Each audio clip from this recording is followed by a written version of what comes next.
Thanks for downloading this episode from Teachers Talk Radio. You can find the full schedule and listen back to all our shows at ttradio.org. Enjoy the podcast. Well, welcome everyone. Welcome to Teachers Talk Radio with myself, Lee Pace, a new host. Feeling a bit nervous. It's my very first one. So hopefully for the next hour, you're going to join myself and my guest, who I'll introduce in a second. Thank you to Tom for inviting me to have my own show, a late show at 9 o'clock on a Monday, which given the theme today is probably not the best idea, but I'm really looking forward to it. I'm really looking forward to it. So I just thought, as it's my first show, I'm a bit nervous. I'll talk about my favourite subject, which is me. I stole that line from David. So me, yeah. First, I'm a dad. That's my first job.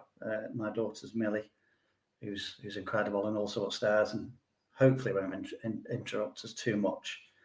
It's the best job and the hardest job in the world. She's always after a party. It's Christmas and there's so much going on.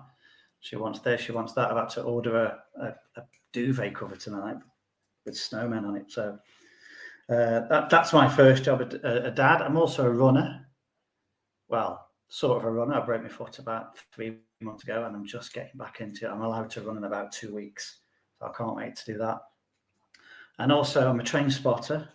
Well, I think we might talk a bit more about train spotting. It will definitely relate to the theme, I promise. So I like nothing better than just to sit on the platform and watch the trains go by. It's a bit sad, but you know. So that's me in the background. Big family man, and I've got lots of support from my family. They might be joining me, hopefully either live or on this recording. And thank you to Alison, who's been a great support. I think she is listening live. So hello. I'm a deputy head teacher. I've been a deputy head teacher for a long time. I think nearly 18 years deputy head teacher. People often ask me why you're not a head yet. It says, and the answer's simple: they won't give me the job. So, but I've been in education for 23 years, almost, and I work at James Bateman Middle School, which is there's not that many middle schools around, but there's quite a few in Staffordshire. I think there's 13. I'm in North Staffordshire in a place called Knipersley. We're part of the Creative Learning Partnership Trust, who I want to thank as well, because I wanted to make sure they're absolutely fine with me doing this. And they are. So that's a little bit about me. I've deliberately handpicked my special guest tonight. He's a very close friend of mine. We started together as NQTs. Many years ago, 23 years ago. So I'm going to hand you over to my great friend David Anderson. So David, do you want to say a few? I want to say a few words, David, because David's not very good at a few words. A few words from you, David, please. Thank you. Yeah. Good evening, Lee, and well done, mate. Well done for getting your own radio show. I want to come out with jokes for smashing and nicey, but half the listeners won't even. Some of my references now are to shows that I thought were on last year, and they're probably 30 years old now. I was really chuffed when you said that you got on this, because obviously your insight into education's mind-blowing. I love just being your pal and listening to you. But from the very first day you started your teaching, we started at the very first day in school together. The only thing, you were 27 and I was 40, I think, something like that. Yes, so I loved when we met the other day, because we meet regularly and we do a lot of writing together and thinking. And I loved you had dad run a train spotter. And I thought, what would mine be? Mine would be dad. I love dad. It's the greatest job in the world. Mine would be dad poet. And I'm debating between thinker or dreamer, and I don't know what the difference between a thinker or a dreamer is. So that's the sort of things that keep us awake at night. They're the things we are. I go with thinker. Yeah, I think definitely thinker. Because I think when you're young, if you're older, your head's in the clouds. Fantastic, because you need your head in the clouds. Because Brunel had his head in the clouds. John Lennon had his head in the clouds. Van Gogh had his head in the clouds. and it's what you do with those thoughts. So a little bit about me. Is that what you want to do? Just get a little background, or yeah, and all the things why I've asked you to be on this show and why we're going to be talking about well-being very soon. So I'll go back to the beginning because I think it fills the whole picture in, and later on we'll talk about insecurities. By the way, the Christmas jumpers was your idea. Can we just say that? Yeah, I know. Now, if people are listening to this on catch up in the summer, it'll be great because they're just hearing our voices. But if they watch it, two guys with Christmas jumpers on. I've even got little snowmen on my shirt. So I was the youngest of 5, Lee. 4 big sisters. I was the only boy and the youngest. I've got 4 big sisters, and my mummy passed away 3 years ago. She was 94. And my lovely wife said, "You've been ruined all your life. You've been pampered by women all your life." And Paula said, "I've just taken over." But I was born in Scotland in 1963. My father was a coal miner. We came down to the Midlands, Staffordshire, in 1964. I was a product of the Catholic education system of the late 60s, early 70s. Didn't do too well at school. A bit of truancy. And I didn't come from a household of books or learning. I came from a household of quick talk and lyrics of songs and, how to stick up for you. There was a lot of banter, but there wasn't much, thematic learning, as we say. Left school with no qualifications. I had 2 CSE grade 4, did various jobs. I worked in a supermarket as a butcher. I worked at Armitage Shanks, the famous bathroom place. I was a coal miner. I was a butcher, a welder's mate. By the time I was 27, I was, going nowhere really. And then I got a job in a special school in London, school for children with autism and communicational difficulties. And then I learned to sign. That was one of my skills. Then I got a job working with adults with learning disabilities. Fast forward then till I'm in my early 30s, and a friend of mine, Tony, said, "Do us a favour, Dave. Go away for 4 years, get a degree, and come and teach in my school." And by this time, I'd met Paula, and we only had Ryan at the time. And I came home and I said to Paul, "I'm going to give my job up. I'm going to become a teacher." And she said, "You can't spell." And since that, I'm 30 years later, I've written 5 books and I still can't spell. But I did an access course to higher education. I did a 3-year history degree. I did my teacher training. And then I taught for 18 years. For the last 5 years, I was a deputy head teacher. And then I left 5 years ago to fulfill my life stream of becoming a published poet and wellbeing champion. And that's me. Yeah. Very simple. See, I grew up in a house of books, but every single one was a railway book. Yeah. My dad had a big tall shelf of like a big bookcase. Yeah. An old school bookcase has got the glass doors on the front as well. And it's just picture books. Yeah. And I just, because there's loads of photography in there.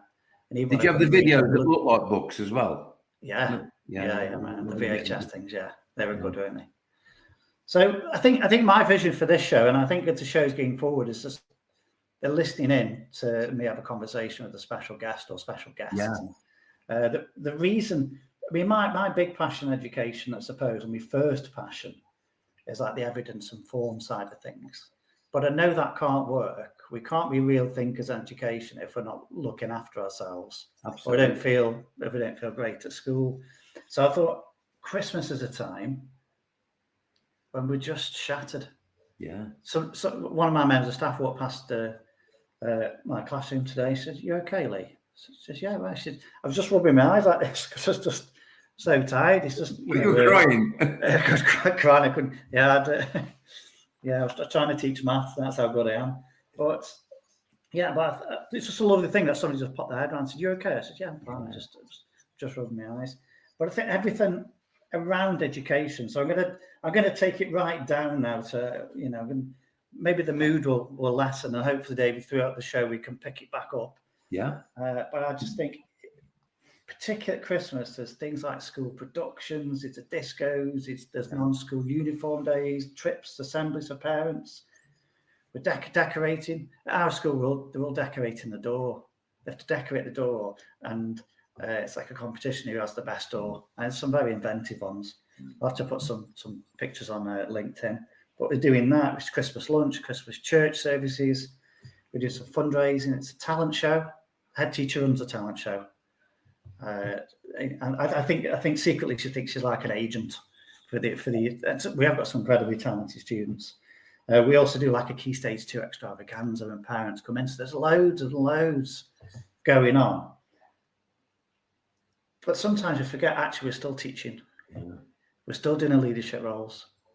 We're still developing the curriculum. We're still doing the communication with parents. And I think also running in the background, it's at the end, and it's the end of term, isn't it? So it's a data drop time. So there's that going on as well.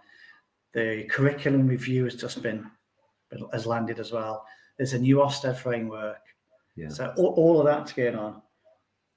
And then in the background, as I was doing a bit of read on the Wellbeing Index of the day as well. So, 76% of teachers report that they're stressed.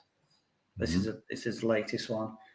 36% believe they're at risk of being clinically depressed. It's frightening. It is. 86% of school leaders, that's one of me, report being stressed. And 81% of teachers don't think there's enough time to do their jobs. Yeah. That wasn't a surprise to me. So there's so much going on. And what concerns me is, are we trying to do too much? Yeah. Is that part of the problems, you think, Corey? I mean, you've gone back to school, haven't you, recently? Yeah. You started doing a day. You missed it that much. I made a comeback at 62. Yeah. How's that gone? I think that's a good place to start, really. It's greatly. Now, first of all, it was a dear friend. He should be watching tonight, Carl. He was my head teacher when I was a deputy head. And when you were saying that 81% of school leaders are really struggling, I was one of them. Hence the reason I'm a poet now, because it's you've got to have a certain skill set, and I just didn't have that skill set. And knowing when you've had enough, and I thought, I can't do this anymore. But going back into school. So I've been Pep the Poet for the last 5 years. I've visited 190 different schools. I've delivered about 250 poetry workshops, wellbeing workshops, inset talks, and different things. And because of sadly the current climate, it's not as enrichment doesn't seem to be as popular as it was. I don't know if that's the case or not, but anyway, I was a bit worried. I'm always riddled with financial insecurity as one of my many insecurities, but so I was a bit worried about that, but I was getting a bit bored. And I spoke to Carl, my friend, and I said, do you think I'd cut it in a secondary school? So it was a lovely school, St Edmunds in Wolverhampton.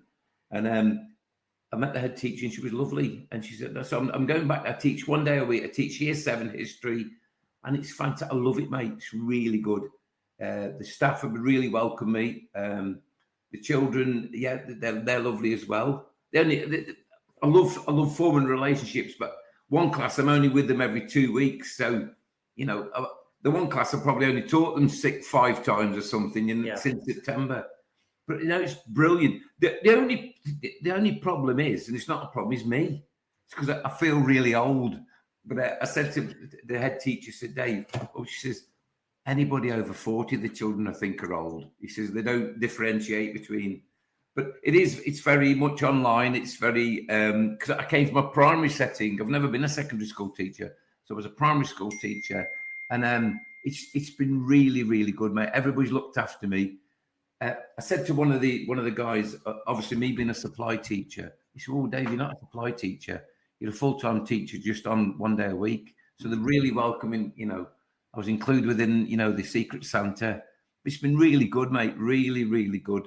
And I love the balance of doing one day a week in schools, and so one day I'm teaching the Saxons, and the next day I'm delivering the snowman rap to a reception class. Yeah. And then the next day I'm in an alternative to provision, and so with some choice language, some from 14-year-olds. So it's beautiful, mate. I love it. I love it. There's one word you've used a few times, actually, and I'll just to give a bit of background. Part of my role, I do quite a few lesson observations, lesson visits, whatever you want to call them. People feel like they're observations, don't they? But no matter what. And even when I'm being observed myself, you still get that little bit of nerves. It's like a special visitor, isn't it? Or I think it's like it's Christmas, isn't it? So on the 25th of December, I'm cooking for lots and lots of people. It's the same house. I'm using the same oven I've used loads and loads of time before, but I'll be second guessing everything all the time. I'll make sure it's really, really tidy. I'll make sure I've even got top of the skirting board there, even they'll be clean. Everything will be clean. So, so I think there's always a little bit of nerves around that. But the question I get asked the most after a lesson observation is, was that okay? Yeah. Was that okay? Was that okay? And you use the word insecurity quite a lot. Yeah. So do you mind just telling us a little bit more what you mean? Yeah. Some of those insecurities. Right. I think it started from a child. I was baptized David Anderson. My dad was David Anderson. So to save any confusion, I was always known by my middle name. Now, obviously, if your middle name's Robert or Tony or Stephen, my middle name's Tracy. So, and I come from a tough council estate. So when I was a little lad, I was a mummy's boy. I wasn't sporty. I wasn't a fighter. I was just a shy little mollycoddled, 4 big sisters. I was a prince. I was bullied because, you've got a girl's name. And he said, my real name is David, but no, it's not. And even when I went to secondary school, people said, like, you changed your name, didn't you? And the last time I ever had it, I was in a cafe once, and this lady says, oh, you can settle an argument for me. I said, what's that? She says, what's your name? I said, David Anderson. No, your real name. I was 55. And I remember I said, I'm 55. I'm not playing this game anymore. Mm-hmm. So to me, your name is your handle. That's your identity. Even as a child, I didn't know what my identity was. And I think those insecurities came out. I love me mummy. She'd be in heaven now, shaking her fist. But she didn't speak to you for 10 years because you forgot to buy our Leo a card. And then one day she just started speaking to you again. And she's that's because I gave her a lawnmower. And then you give her a lawnmower, didn't you? Yeah. She loved after that. But I came up with a lot of mixed messages. My mother always said to me, self-praise is no praise. And to me, self-praise is every praise. Yeah. And even when I went to university, and a friend of mine said, which university did you go to? I said, Staffordshire. And he says, that was just an old polytechnic anyway. Yeah. So I didn't feel my degree was right. And it's a great university, Staffordshire University. But that's what he said. I did an access course to higher education. So I didn't get A-levels. I got equivalent of A-levels. So I've always felt never good enough. I've always felt, and I only found out a couple of years ago, it's called imposter syndrome. But all my life, I never felt good enough. The boy, I was slightly overweight. I wasn't a handsome little dude. There was nothing trendy about me that, I was just bland. But as Billy Connolly said, I was very beige. I was a beige person. But I don't think, and the one thing you've always said, the one thing you're not, David, is boring. And I remember I said to you once, do you ever keep in touch with any other people you work with? He said, no, Dave. He says, you're the only person I speak to. It's because you've got 17 personalities. Haven't you? It's like having a whole bunch of friends. And but I've always been riddled with those insecurities, never feeling good enough, always feeling that I was going to get caught out. To this day, I thought, why am I doing an interview on Teachers Radio, Teacher Talk Radio? And I found that throughout my career that teachers, they never feel that they're good enough. Lots of them perfectionists. Luckily, I've escaped that one, perfectionism, clearly. But then they come to me and say, "Was that good enough?" And I want them to come to me and say, "That was brilliant, wasn't it? Yeah. Did you like how I did this?" And that when I go and watch them, I just learn so much from them. They're incredible. I work with a great team, and I try and balance that insecurity with reassurance. So when I go in, I'm not going to go in and say you are level 1 or level 2, or I think naturally, when we humans judge, don't they? Yeah, humans judge, and I can't escape that. But I just have to know that judgment won't help that person. This show is brought to you in partnership with Hachette Learning, publishers of professional development books and resources that support great teaching and learning in schools around the world. Level up your professional development today and visit hachetlearning.com to explore the full range of titles. Teachers, have you heard of Bet UK 2026? It's the world's biggest education and technology event, and it's completely free for educators. From keynote speakers and panel sessions to CPD accredited workshops and networking, BetUK 2026 is where educators from across the globe come together to share ideas, spark inspiration, and find solutions that fuel our mission to drive better education globally. Get your free ticket today at betshow.com.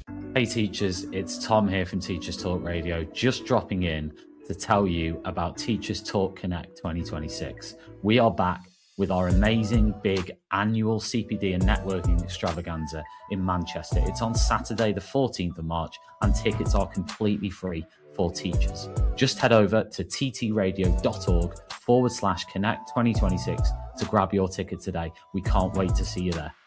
So I think that's what leaders should be thinking. I know I'm focused on lesson observation now, but it just clicked in my head that they talk about well-being. I know this is about Christmas, or the title's well-being at Christmas, but well-being in general, and knowing that someone's going to come in your lesson, and they're going to learn from you, and they're also going to help you to get even better. Yeah. I think, if I give the first piece of advice on the night, that'd be it for school leaders, because there's a lot of insecurity in teaching. But I think that you've mentioned there a couple of times well-being. I think if you flip that on head, it's about being well. Mm-hmm. How do you keep yourself well? And I didn't keep myself well when I was at work because I worried about everything. Parents' evening. Now, there's so much now, Lee, that I've learned since leaving school. I went back in the classroom. There's certain things I wouldn't allow, and there's certain things that would challenge. Parents that were quite domineering, and they came in and asked for things that were unrealistic. And because I wanted to be, I was a perpetual people pleaser. I said that's a good bit of alliteration, is it? A perpetual people pleaser, yeah. But I know we want this off you, and I now with the confidence I've got now, I said that's not possible. I'm sorry, because I've got 31 other children. Yeah. I've always said, but when we give talks to student teachers, the one thing I always wrap up with the 4 things is not everybody in school is kind. And if you're in a school that everybody is kind, you're blessed, but not everybody in the school is kind. It's a generalization. Bullies are not confined to the playground. No is a complete sentence. And then I love that one. You said that a lot to me. It is, yeah. And then the fun was, especially for young teachers, always have an out plan for when you're 55. Have choices. My mate Michael and Bill talk about having a choice. And it is because if you're 55 and think, I could pack up tomorrow because I've got my pension coming in. I could go and drive a van or do something that I want to do, or be out my coffee shop or whatever, because I've got a certain amount. My mortgage is finished and I've got a certain amount of money coming in. But I see so many people that I'll be finished in 3 years' time, and they're so stressed, and they don't like the children. The children don't like them, and I'm blessed in a way because a lot of the schools that I go to value poetry, value well-being, value that enrichment. So I'm surrounded by lots of positive people. Yeah. But I hear from different schools that we'll talk about later on about drains and radiators. That there's go on. So I've got a big birthday coming up very soon. I feel like I've been celebrating it for about 3 weeks. So I think I haven't celebrated. I've done it for 3 weeks. So it's coming to 50, but the great thing about me and you, and we are friends, but we're so different, aren't we? We're so different. Absolutely. So you talk about having an out plan at 55, and I'm going to hit 50 in 9 days. Yeah. And I feel like I've only just got started. Yeah. I've understood so much more over the last few years. Through some really tough times myself, I've really grown as a person. I know that's a bit of a cliche, isn't it? But I think you've seen that. I mean, from 46 to 50, it feels like I've grown up. But when I say to people, and I know I can make people laugh. I have the gift of making people laugh, and that's going back to my childhood and insecurities. Lots of things I couldn't do, but I could make people laugh. But when I say to people, I'm 62, I'll be 63 next August, and I'm not. It might sound like a comical line, but I still don't know what I want to do when I grow up. I've still got things I want to do. I mean, hang on, Dave, you're 4 years old, you should be retired. But I feel like a 22-year-old. But what you see is somebody's put me in this old man body, this suit I'm in, this grey hair and the old that's not me. And a crap jumper. And a crap jumper. But that what you see on screen isn't me. I'm 22. But it's really hard. And when I go down the street, I see this old man and thought, who's he? Because people my age are looking, aches and pains, and isn't the world a terrible place? And I think that's why I love working with children. That's why I like with young people, and just, what I mean? I think where the one thing that keeps me going is, and actually, Carl, who's your former head teacher, he's watching tonight. He's just texting me. He's put a comment on about and who's it all truly for. So when teachers aren't being well, who suffers? Yeah, it's the students or the children, which whatever phrase you use. They're the ones that really suffer, aren't they? We need the teachers to be incredibly well. And, when I mentioned Carl, and he is watching, but the point I want to make, there will be people watching this tonight or on the rerun that feel great, but there'll be people in there dreading going to school tomorrow that are completely washed out and thinking, I can't do this anymore, but I've got to do it because I've got a mortgage and I've got, and I got to a stage in my life, I've since found out that, I should have put a trigger on this at the beginning, really, but I'll just put a little trigger warning out there for people that are watching now. I might be mentioning suicide ideation, so if you don't want to listen to this for the next couple of minutes, just, zone out or whatever. But I got to the stage, I remember I said to Paula one day, I was so sad, and I thought, when we were talking, somebody had passed away, and said, what would ever happen if anything happened to you? And I says, if I ever went to sleep, Paul, and didn't wake up, don't be sad. She said, but that's a terrible thing to say. I said, no, I love you. And because my faith always tells me I'll meet you again, I'll meet you again. But if I didn't wake up, I wouldn't be sad. She said, hey, that's a terrible thing. I've since found out that's called suicide ideation, I believe. But I didn't want it to, but I just felt, I can't do this. And I said to her, I can't do this anymore. Whereas now I want to live till I'm 100 because I've got that much I want to do. I've got and seriously, I've got languages I want to learn. I've got instruments I want to learn. I've got places I want to visit. I've got schools I want to deliver workshops. There's children I want to make laugh. There's hundreds of things that I want to do. But I got to a really sad state. So if you're in school now, and there will be people out there that are really sad. First of all, no job's worth your life, or no job's worth. We said to call back suicide. It's a short-term solution to a long-term. No. Is it a short. What's the one? I imagine short term. I don't know. It's a short term for a long term solution. Somebody will tell us if somebody can put in there. It's a short term fix for a long term solution or something like that. And but if you're struggling, be honest with people. Say to them, how are you doing? I'm fine. Fine stands for a swear word up. Insecure, neurotic, and emotional. Yeah. And it's just so when you're really, really struggling, be honest. And now one thing, I was with Carl, and I remember he said, how you doing? And I was staring at a screen. I was doing a lesson on triangles. And I said, there was nothing there. I don't know. There was nothing I could make from it. And he came in and said, you all right? I said, I tell you what, Carl. I said, I'm a speeding ticket or a puncture away from a nervous breakdown. And he said, well, you need to go to the doctors then. You don't need to be here. Back in the March, I was telling him how sad I was. He says, why don't you go to the doctors? And he was telling me then. I said, no, I'm going to start a walking program. And we all laughed, and I said, you were the only man that was going to walk your way out of depression. But I was in a really, really sad place. But I went on and on because I didn't want to let people down. I didn't want to be judged. And in the end, I was open and honest. And if you've got a head teacher that supports you, they're worth the weight in gold. That man quite literally saved my life. And I've mentioned him on here. But the reason I've mentioned him is because he quite literally saved my life. Yeah.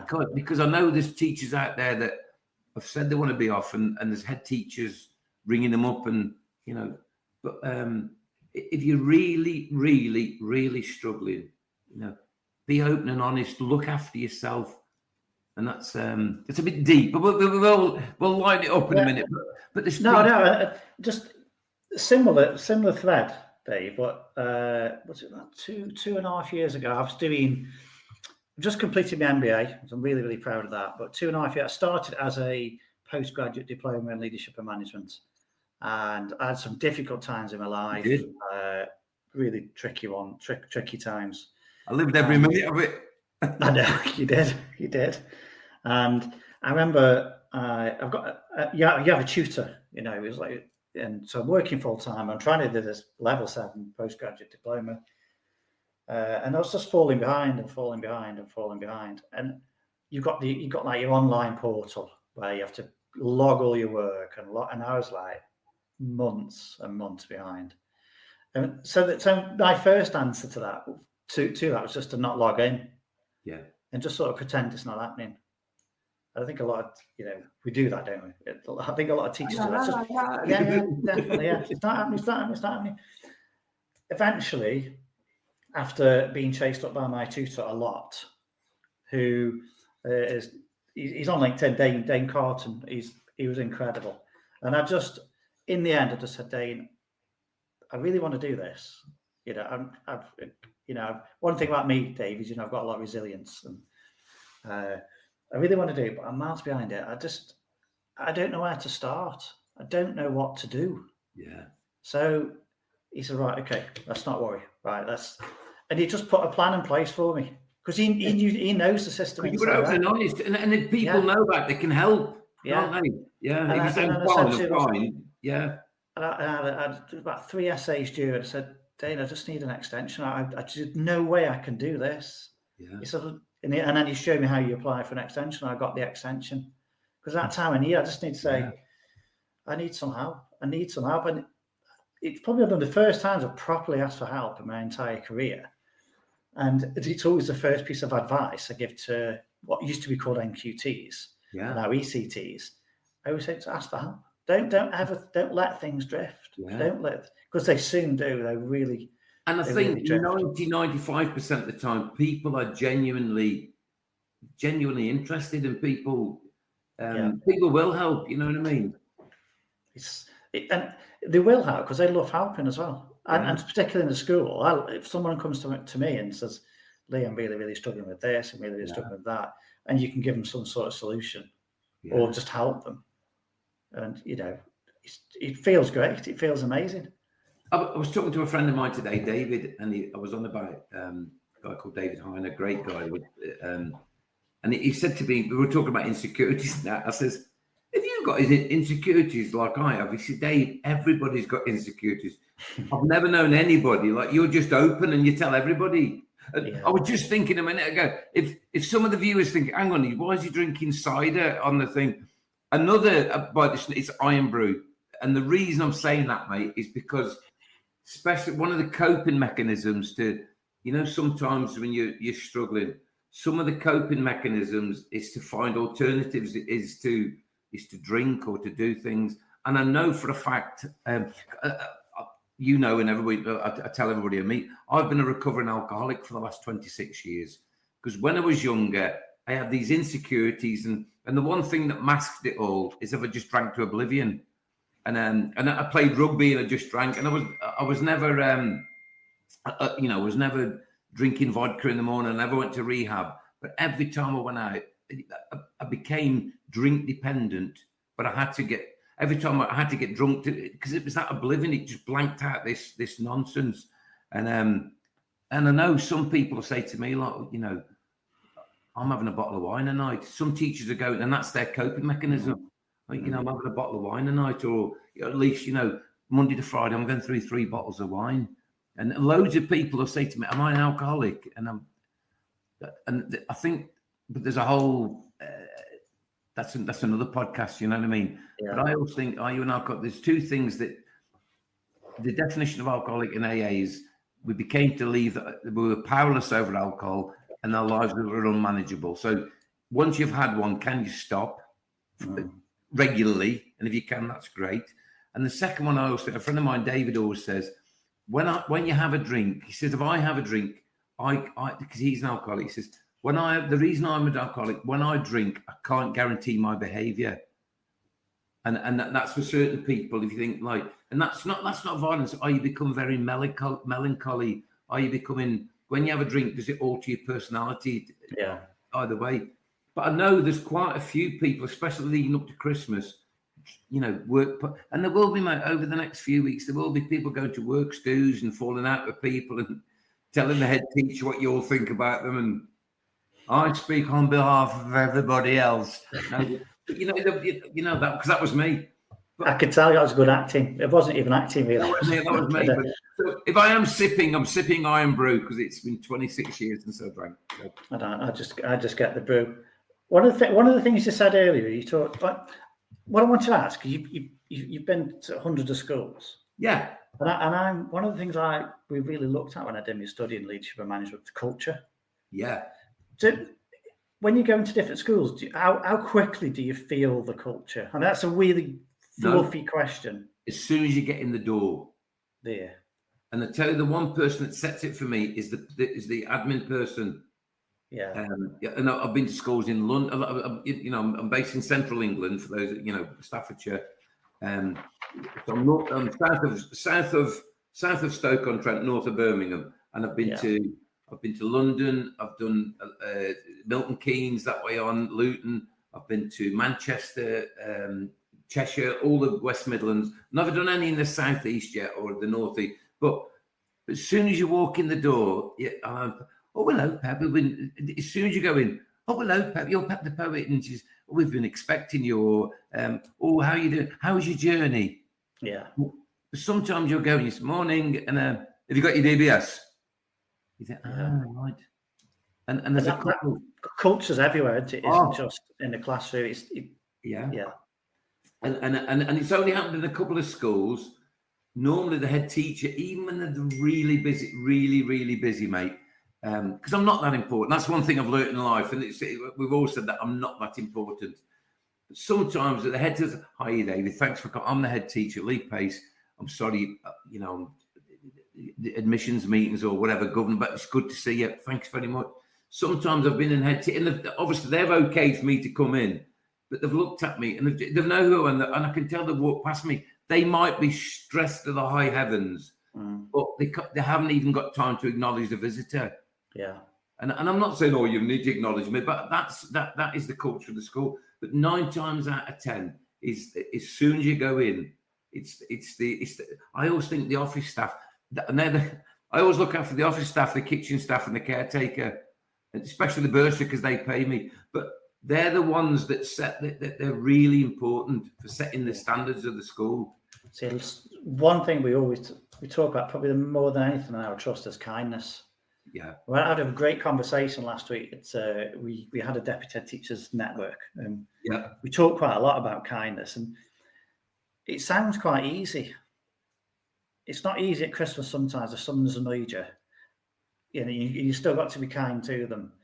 It's one of the hardest things I think to be all the time. Yeah. It's one thing I try to be. I try to be kind all the time. I get frustrated with teachers, but and running alongside that understanding. There's always a reason why someone's behaving in a particular way.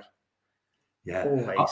I've got a friend in AA, John, one of my sponsors, great lad, and he always says to me, "You don't have to like everybody; you just have to love them." Yeah, and I've always said to Paula, and as you know, as Saint Paula, my beautiful wife, and I always said, what is it you found about what is it you liked about me? And she always says, "You're kind and you make me laugh." And the two things the one thing that hopefully defines me, and the one thing if you really want to upset me, just call me unkind. Yeah. And you're kind, Carl's kind. And the people I talk about we'll talk about later, my CPU. My close protection unit. I've got about 9 people. I'll mention them later because and that's going. I'll encourage people to develop their CPU, their close protection unit. And I think if you think about the opposite of kindness, unkindness, that breaks trust, and that just shatters the culture. Then, doesn't it? That if there's no trust there, it's so important. And I'm well aware, mate. Some people are unkind because a friend of mine, Paul, he was our parish priest when I worked at school. He always said, hurt people. And I think that's really profound because if you've been hurt in the past, well, you tend to... What was the story? It was a beautiful story. A guy, a parent, I said the other day, He's in New York. A guy got in a taxi and they jumped in the taxi. The taxi driver was going on chatting to him. And as he's talking along, this big garbage truck, or this big truck came out, and the guy had to brake. He pulled in front of the taxi, and the guy put his hand. The truck driver got out, shouted at the taxi driver, swore at him, banged his bonnet, and got back in the truck and drove off. And the guy just put his hand up. And the guy at the back said, he was in the wrong there. Why didn't you stick up for yourself? He said, no, what it is, in life, see that garbage truck, people are like garbage trucks, and they're full of, toxic emotions, they're full of nastiness, they're full of bitterness. And it's too much for them. And what they have to do, they have to go around and tip it onto people to make them. He said, and once you get an argument with it, they just tip that toxic waste onto you. He said, so when you just put your hand up, that's just, don't get in the ring. I don't want to fight with you.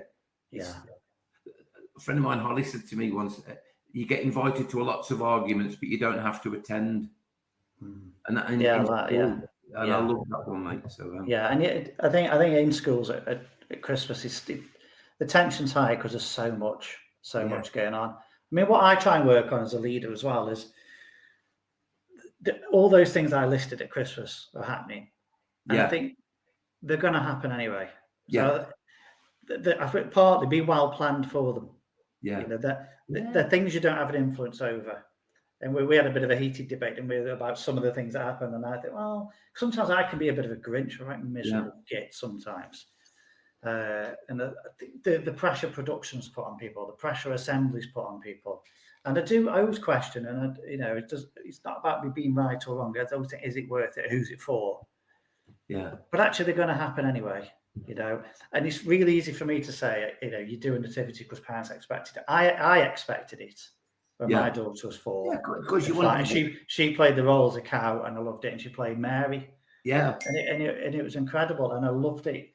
So, and parents are the stakeholders as well, aren't they? They're a big part of the school.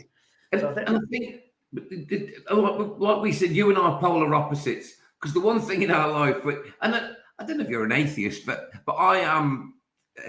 I could wear a big badge saying "I heart Jesus." I went to Lourdes once, and there was a youth group, and it was a badge, and it was going around with "I heart Jesus." My mate, she goes, "Take that off." But I have got a God of my, I've got a God of my own understanding. I was born up a Christian, and I was brought up a Catholic.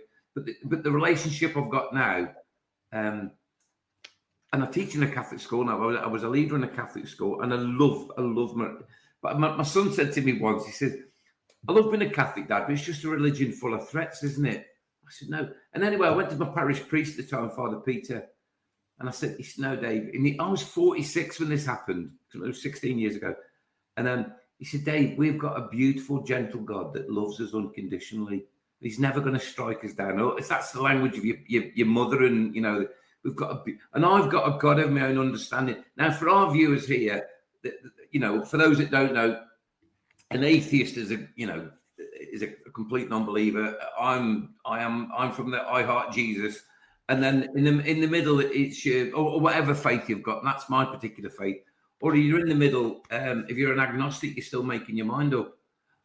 I always think I don't think you're a completely 100% card-carrying atheist, because you've always said to me, what I love about you, Anderson, you question everything.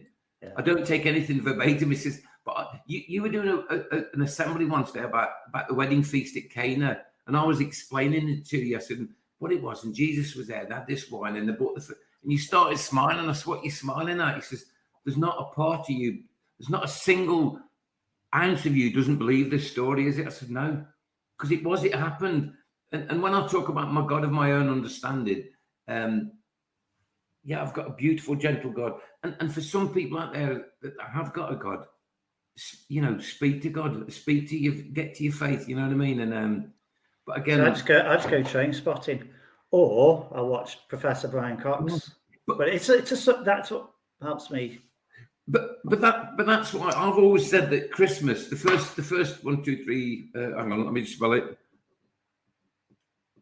Yeah, the first 6 letters of Christmas is Christ, and to me it's so there's things like nativity plays, and I'm with you, mate. It's to celebrate the birth of Jesus. sometimes when there's a spaceman turns up there, there's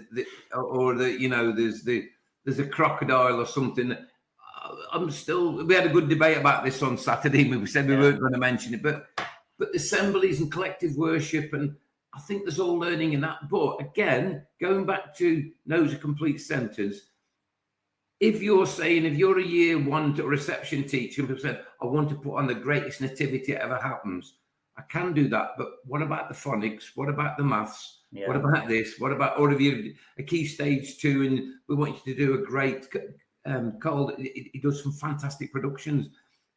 And, we'd like you to do a great Christmas production. Yeah, but what about the history? What about the PE? Because you've only got a certain amount of time. But that's where you can have a dialogue between your head teacher. Yeah, and I think the staff as well, making sure the staff are all that decision making. And one of the things, on the flip side, because all those things I listed, assemblies of parents are amazing. Parents love coming in, and we're so well supported. It's incredible. But actually, you don't want to arrive at December or mid-November when all this starts absolutely shattered then. Yeah. So I think I think going back to, I think my original point was, what are the controllables? Yeah. What can we control and what can't we control? All these things happen at Christmas are going to happen probably. Yeah. I think with the expectation, and I don't have an issue with expectation, but what thing we do have control over are things like planning. Yeah. And how much we do. We have control over things like marking. Our marking policy isn't a marking policy, actually it's a feedback policy, but actually the most important feedback happens with the student in the classroom at the time that they were learning. Well, we were talking on Saturday morning, and I was quite shocked because I've not worked full time in schools for 5 years, and it's changed a lot. And we were laughing. Remember when we first started, we had to hand plans in every day with the literacy strategy and the 4-part. And it said we had to have daily plans. I said, remember we used to have to handwrite them. I said to you, can you imagine schools now that they had to hand the planning in every day? And you said, no, that's still an expectation for certain schools. Yeah. And what was the analogy you gave the other day about? It was a great one. You were on about something. You said that. I forget. It was that good. You said there's no expectation. You said I don't have to plan this. It was it your birthday party or something? What was it? No, it's me foot operation. That was it. The guy with the marking on your foot. Yeah, I had a foot operation last year. It was only a fairly basic operation, but I remember getting. It's only you went in for the day. Friday the 13th of December 2024. Friday the 3rd. I have an operation on Friday the 13th. But he came in. He came in, and I was in the room, and he just came in. He said, "Which foot is it?" I had something called a lipoma in my foot, at the bottom of my foot.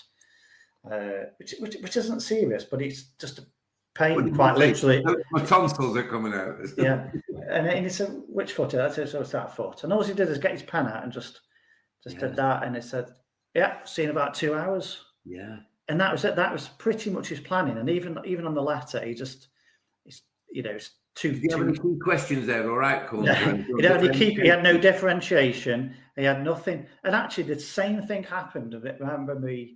My mum was diagnosed with breast cancer 2019, I think, and I remember her plan for the operation, and it was one sentence, handwritten as well. Actually, I don't know whether it had to go to anyone, but my point, I think, with things like planning, it isn't what you write down; it's the systems that you have. Yeah, and that spans everything. That all down to the CPD. So, do you have a really good shared mental model of what a lesson looks like? That you all talk about, you all develop. Teachers should have their own pedagogy curriculum. So what does that tell them? It tells them we're all on the same track. Yeah. We care about you so much that we're going to give you this great CPD. And because the nurses, when they see that mark, first of all, they're to check, is it the right foot? Yeah. I was joking there. Was it on?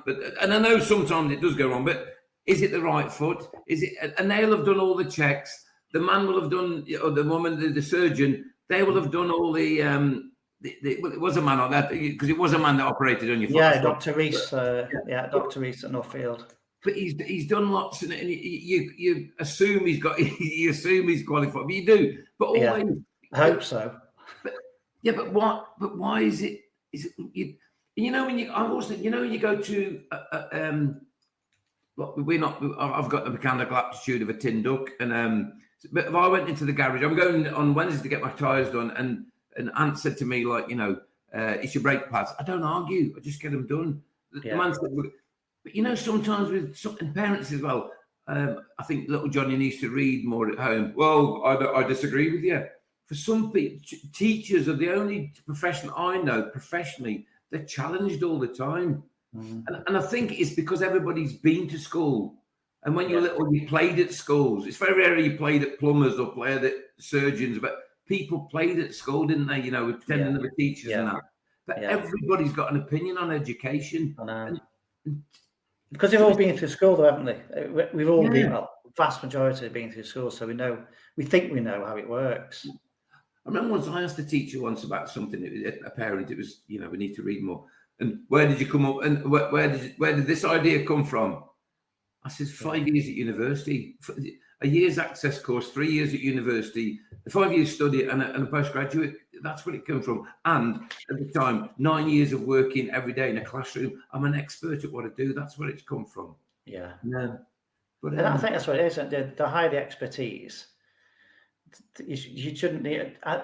You talked about key questions, didn't you? Yeah. You should be an expert at asking questions. I should trust you as a leader to be able to ask them really, really well. And that's what. And going back to our well-being, that's it. If you're in a supportive school like that, and people will say, "But I'm not in a supportive school." And my answer will get.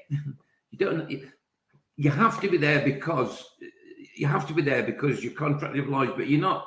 It's a friend of mine, Olive. She's passed away. She was beautiful once, and she was always beautiful. But she said once, she used to her job. She used to look after the lads that used to do community service on a Sunday morning. Yeah. And one got in trouble. He said, "Oh, it wasn't my fault, Olive. I had no choice." And she was Irish. She went, "It's the only choice you've ever got in life. The only thing we ever have to do in life is die. Everything else is optional." Yeah. And I've always, in sometimes I'm in a job that I don't understand, get another job. And it's not that easy. It is that easy because I did it. I was on a job at 52 grand a year and I had a mortgage. And I thought, it's killing me. I can't do it anymore. So I got a different job. You have to be quite honest with yourself sometimes, don't you? You have to, mate, honestly. Yeah. And if your house is, you get a smaller house and you go on less holidays, but the price of your mental health and the price of being well, mate, it's priceless. Yeah. It's really priceless. But again, and for young teachers that listen, when you're going for a job, have a look at don't worry about the children, because the children, I always think children and the great little learners. Have a look at the staff room. Go and have a cup of tea with people, and just thinking. Have a look at the head teacher. I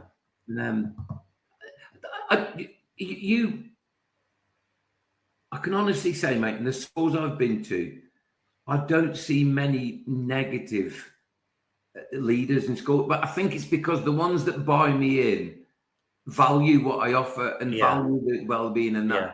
But there are, I can imagine the schools out there that I think leaders set the tone, don't they? Yeah. So, who we are, we set the tone, and it goes back to those things that we have in place. And what I love about our school, we've got a wellbeing committee. They get a bit. I think sometimes on LinkedIn or X, they say, "Oh, the wellbeing committee are useless. What's the point in having a free cake every month or something like that?" But I just think sometimes it's the thought that goes behind it. Yeah. They do. We have a birthday card on our birthdays, and they do events like quizzes. It's very, very little things, but actually it means they care, or we care, because the wellbeing committee isn't made up of any senior leaders. It's made up of staff who just wanted to do it, and we have a shout out board. Sometimes it might be the little things, and it might seem insignificant. Yeah. But I had a shout out, and I was quite pleased because of just something that I do each week. Because last year I was told off for not doing it, quite rightly as well. Yeah. Sorry about that, Mrs. Cook. So, it's just it's nice to be acknowledged, just acknowledging that how hard they work. And I think what we said before, remember we spoke on Saturday. There's a great film, The Good, the Bad, and the Ugly. I don't like that word ugly, but because I don't think anybody's ugly, or some people. I think somebody can have ugly views, maybe, but the good, the bad. I thought we were going to have the good, the bad, and the helpful. The good, the bad, and the helpful, and I changed it to. In your life, in schools, what are the good things that you do and that you need to do because it's good for you and good for those around you? I'm not saying what the bad things, what the things that my friend Dave always talks about. What's the things that don't serve you well, or serve others well, or don't serve the students or well. don't serve the children? Even more important. Think about marking, and another thing about it's just my opinion. Handing, I know a lot of schools they're planning in at the beginning of the week to the head teacher. I don't know who's that serving, and I don't know whether how that helps the trust or the culture. Just my opinion. Yeah, but I know the good, the bad, and the helpful. Give us a good, Dave. Give us a good. Something you practice every day that you think, teachers should do that. Well, there's hundreds of them, Lee. And my I think you should. One or two is fine, because we're on 50. We've only got 5 minutes left. All right, my sponsor should be watching this. A guy called Alex. He's beautiful. There's his anonymity out the window. He always is. We guys, region. I love him. He always said to me, I said, so he's talking about me. Nobody talks about you because you're not that important. And but he also says, don't get in the ring. People don't get in the ring because people want to fight you, or they want to wind you up. But once you're in the ring, fight them. Don't fight them. Don't get in the ring. That's one. Another one I always ask myself, I'm worried about tomorrow. I'm worried about this. My car's going in for an MOT next year. I said, what day is it today? It's the 8th of December. And is it happening today? The question I ask myself, my friend Jane that lives in Spain, her and her husband Andy always taught this. My boys, is it happening today? Our Jodie should be down in Weston-super-Mare watching this at the moment. She always says to me, is it happening today? And if it's not happening today, we don't worry about it. And it's not a cop-out. It's just, again, this wouldn't probably work for you, but it does for me. And for those that haven't got a God and that have got a higher power or of a spiritual nature, I read the other week, I was really worrying, and I thought, I've got no faith in my higher power, because if I've got a faith in my higher power, why am I still worrying? And they said, David, angst and anxiety and fear live within the body. Your faith lives within your spirit. And in your life, you've got a spiritual being, I believe, and there's a survival being. And sometimes when you're worrying, but the survival being, the only thing it can deal with is prediction, scanning, judging, where the spiritual deals with love and hope. And what happens, the survival one just wants to keep you well. And all it's doing is shouting louder because it doesn't want you. So all you say to this, listen, I know you're trying to look after me. Thank you for looking after me, but God and I have got this one.